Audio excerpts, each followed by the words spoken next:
Sir तुम्ही मला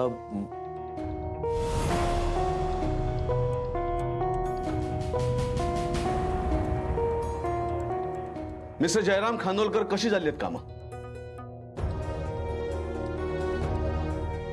ठीक चाललंय सर. का ठीक का? चांगलं का नाही चालू आहे? नाही सर, चांगलं चाललंय. कुठल्या प्रोजेक्टवरती काम चालू आहे सध्या? सर दाभोळकरांची टूर आत्ताच प्लॅन करून झाली.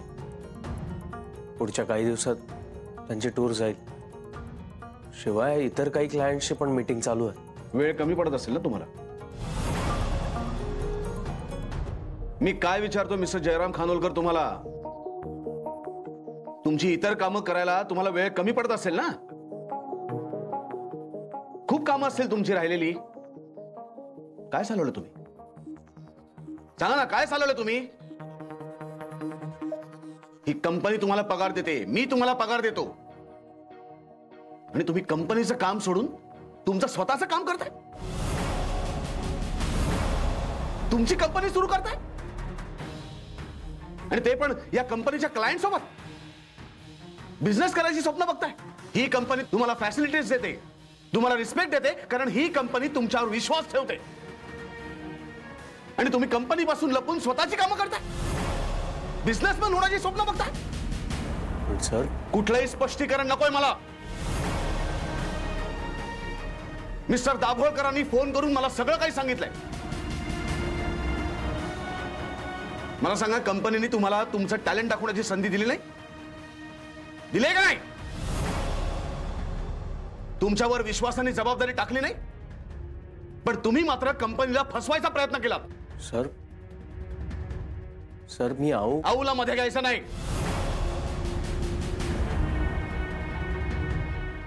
आऊला जर ही गोष्ट कळली तर आऊला सुद्धा तितकाच धक्का बसेल जेवढा आम्हाला धक्का बसलाय. याआधी तुम्हाला कंपनीत मी काढायला निघालो होतो तेव्हा आऊने तुम्हाला वाचवलं, पुन्हा एकदा संधी दिली, पण तुम्हाला त्याच्याशी काय घेणं देणं आहे? तुम्ही फक्त स्वतःच बघणार. सर मिस्टर जयराम, तुम्ही पहिल्यांदा माझ्याकडे आला होता तेव्हा मी तुम्हाला 5 लाख रुपयांचं लोन दिलं होतं, आठवतंय? नाही ठीक आहे, मी असं समजेन की ते 5 लाख रुपये मी माझ्या एखाद्या बिझनेसमध्ये गमावले, पण तुम्ही माझ्याशी खोटं वागलात, आणि खोटं वागणं मी कदापिही सहन करू शकत नाही. खोटं हे खोटं असतं आणि त्याला कुठल्याही प्रकारचं जस्टिफिकेशन नसतं. त्यामुळे मिस्टर जयराम, या क्षणापासून या कंपनीतनं मी तुम्हाला काढून टाकतोय.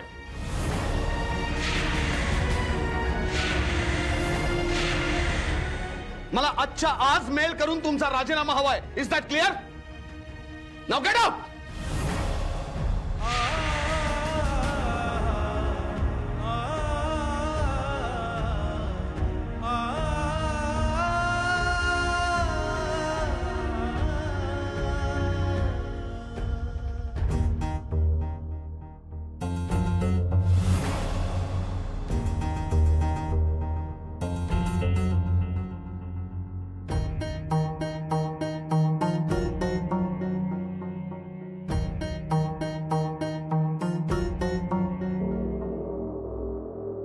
वाह जयसाहेब वाह, कमाल आहे हा तुमची.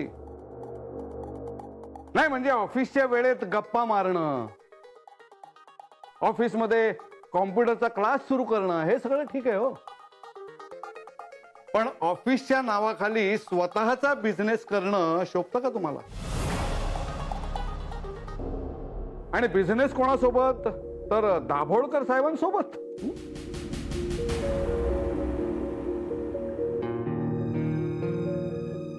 नवरे, काय बोलताय तुम्ही हे सगळं? हे बघा, मला माहितीये म्हणून मी बोलतोय. यातलं एकही अक्षर खोटं नाहीये. अहो, दाभोळकरांनी स्वतः फोन करून सांगितलंय. खरं आहे ना जयसाहेब?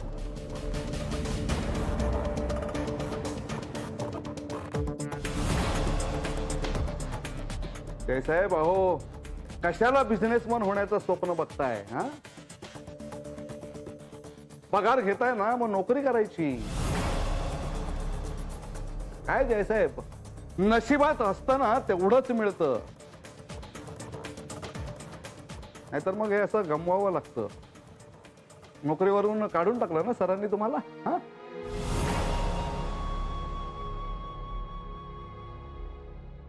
नवरे, काय चाललंय तुमचं? तो काही बोलत नाहीये तर तुम्ही थांबतच नाही आहात, चालूच आहे तुमचं. तो काय बोलणार? बोलायला काही शिल्लक ठेवलंय का? हो, पण सरांचं बोलणं झालंय ना त्याच्याशी,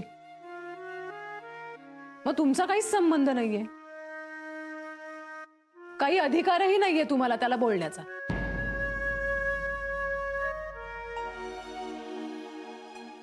जय, काय चाललंय हे सगळं? तू खरंच दाभोळकरांबरोबर बिझनेस करणार आहेस?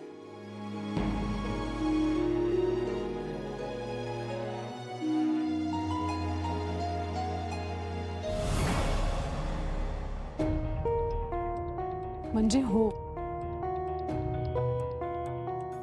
जय, तू स्वतःचं काहीतरी नवीन सुरू करू पाहतोयस आणि तू मला काही सांगितलंही नाहीस, काही शेअरही केलं नाहीस माझ्या बरोबर. मी काहीतरी मदत करू शकले असते तुझी. जय, मी काहीतरी बोलतेय तुझ्याशी, बोल माझ्याशी. हे बघ, सरांचा स्वभाव मला माहितीये. ते रागानं बोलले असतील, पण तू नको मनावर घेऊस. आणि सरांनी जॉबवरून काढून टाकलं असं सांगितलं असेल ना, तरी आऊ येईपर्यंत थांब. त्यांना प्रामाणिकपणे सगळं सांग. अरे त्या बोलतील सरांशी. काही उपयोग नाहीये, कारण निर्णय झालेला आहे.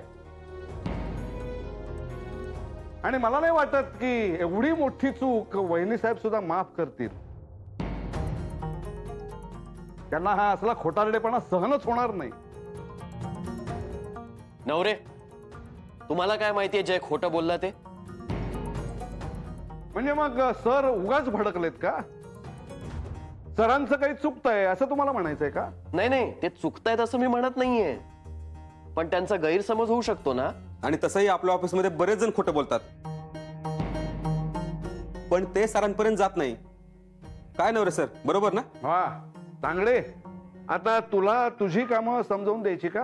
नाही, ती करतोच मी, पण कधीतरी माणुसकी म्हणून बोलावं लागतं ना.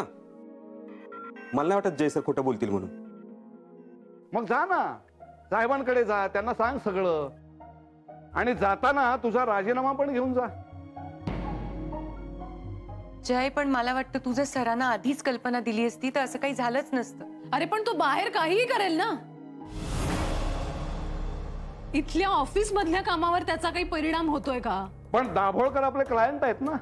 हो आहेत ना, पण तेही बिझनेस करायला तयार होतेच ना, आहेतच ना. मग त्यांनी असं सरांना हे सगळं सांगण्याची काहीच गरज नाहीये. हे एथिक्स आहेत का बिझनेसचे? अदिती, अदिती, सर भडकलेत का ग? अदिती, अगं बोल ना काहीतरी. नंदिनी मॅडम, का बोलताय तुम्ही तिच्याशी?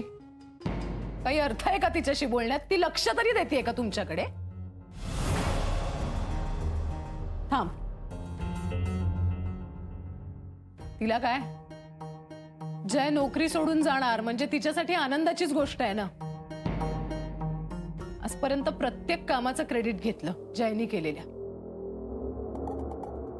काय इनडायरेक्टली एक कॉम्पिटिशन होतीच ना तिच्यासाठी. आता काय मार्ग मोकळा झाला तिचा, आणि तू तिचीच बाजू घे. जय बघ, तू इथून जायचं नाहीस, पण तू गेलास.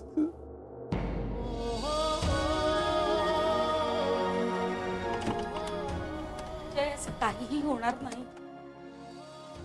तू शांत हो. अरे आपण सगळे बोलू ना सरांशी. काहीही होणार नाही. जयराम, तुम्ही थांबा, मी आलेच.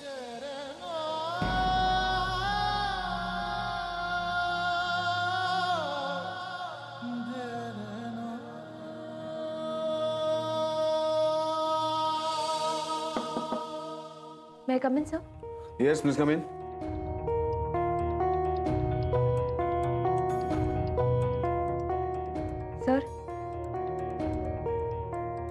हा माझा राजीनामा. काय? हो सर, मला आता या ऑफिसमध्ये काम करायचं नाही.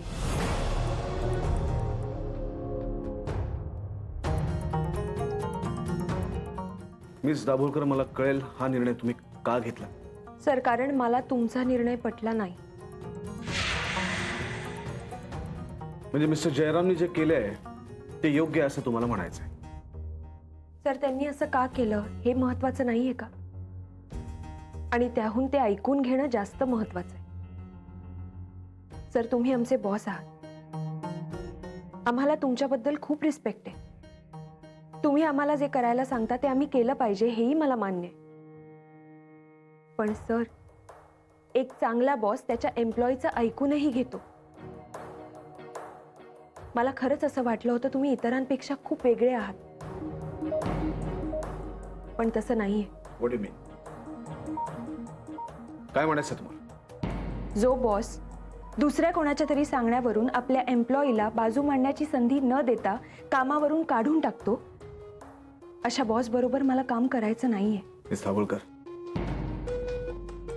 तुम्ही मिस्टर जयराम यांचं समर्थन करताय असं नाही वाटत आहे तुम्हाला? सर, त्यांनी काहीही लपवलं नाही. ते जे करत होते त्याची कल्पना होती मला.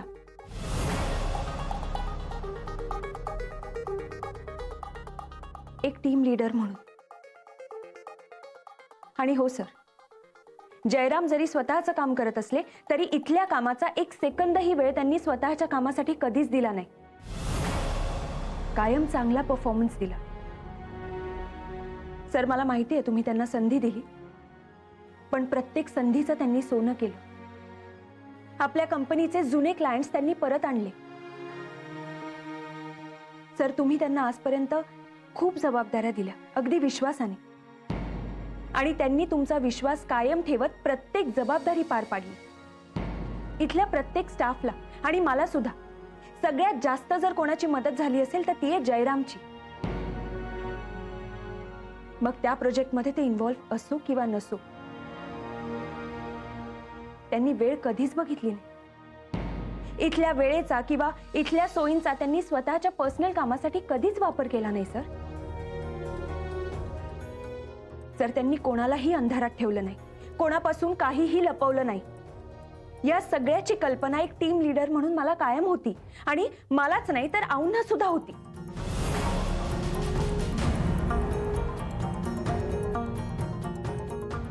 काय आऊला हे सगळं माहिती होतं?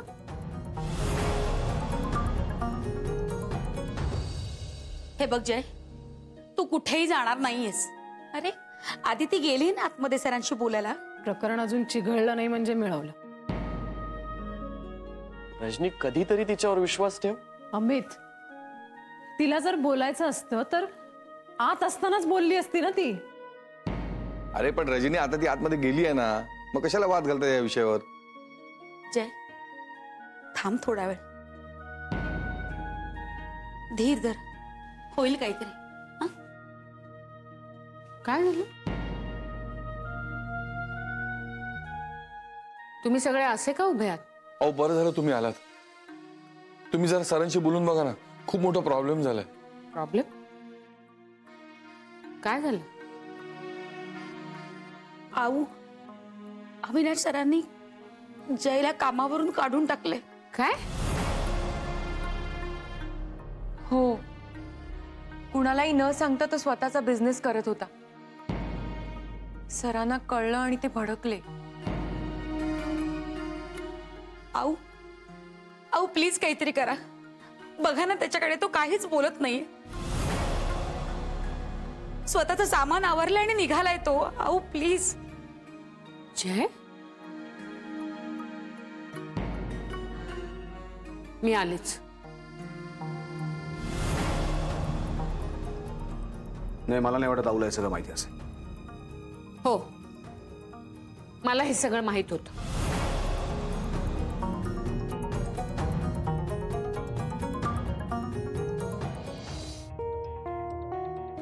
आऊ, यांनी काय सांगितलं तू ऐकलंस का?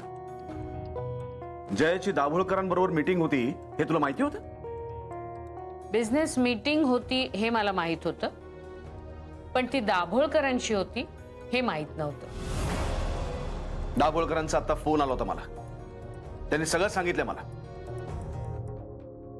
आणि त्यांनी नकारही दिलाय. पण सर, जयरामनाही माहित नव्हतं हे डील दाभोळकरांसोबत आहे. जयरामना माहिती नाही असं होऊच शकत नाही.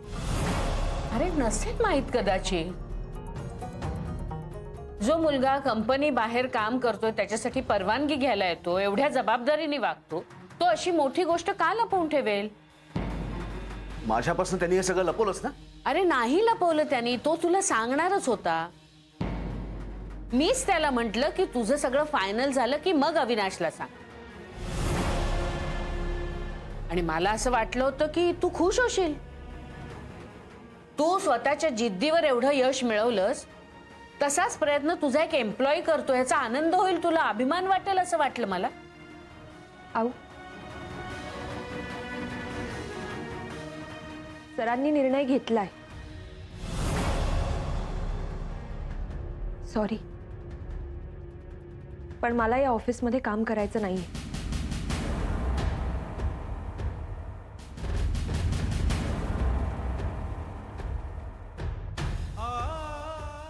दाभोळकर, ठीक आहे.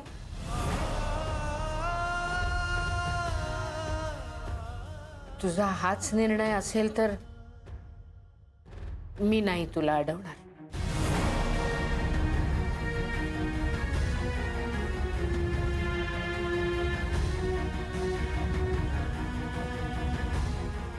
सॉरी.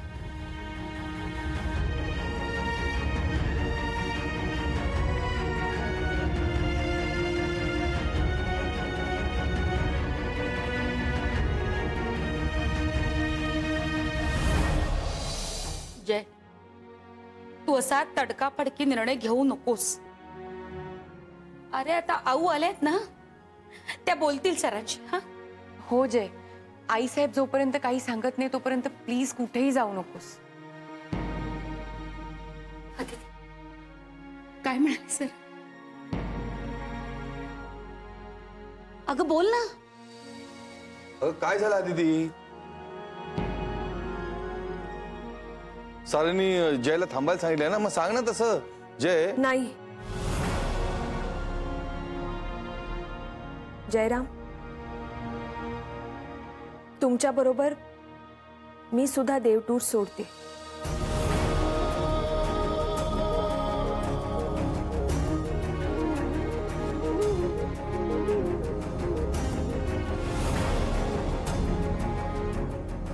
म्हणजे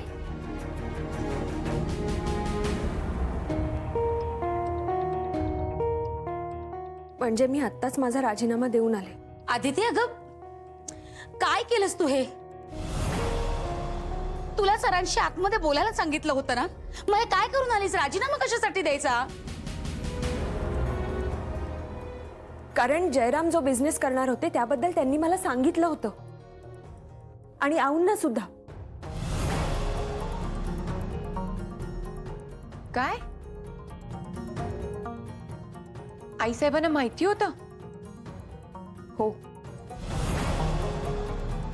पण जर जयरामला आपली बाजू मांडण्याची संधीच मिळणार नसेल आणि जर ही नोकरी सोडावी लागणार असेल तर त्या गोष्टीसाठी मीही तेवढीच जबाबदार आहे.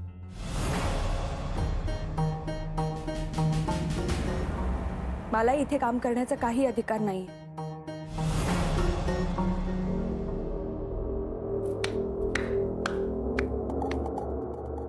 कमाल आहेस यार आदिती, तू कमाल आहेस. मोठेपणा मिरवण्याची एक संधी सोडत नाहीस तू.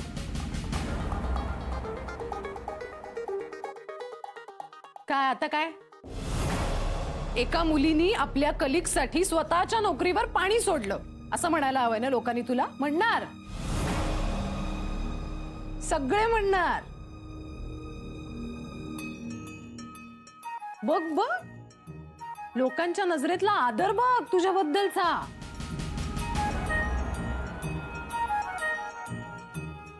होणार तुला पाहिजे ते. आत्ता आता या सिच्युएशन मध्ये तुला महत्व हवंय, कौतुक हवंय.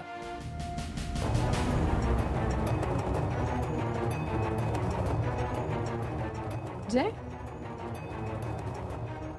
आपण इतके दिवस दाभोळकरांच्या प्रोजेक्टवर एकत्र काम करतोय, सतत भेटतोय, आणि तुला एकदाही मला नाही सांगावं असं वाटलं या तुझ्या बिझनेस बद्दल? हिला सांगितलंस तू? काय उपयोग झाला हिला सांगून? काय मदत केली हिने तुझी? एक मिनिट रजनी, कोणी कोणाला काय सांगितलं आणि काय सांगितलं नाही हे महत्वाचं नाहीये. काका, आता आऊ आल्यात, आपण सगळे म्हणून त्यांच्याशी बोलू, काहीतरी मार्ग निघेल. काहीही मार्ग निघणार नाही. काही मार्ग निघणार नसेल तर अरविंद,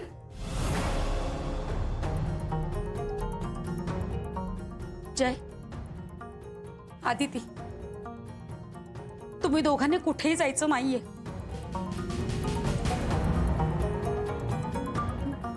मी आलेच.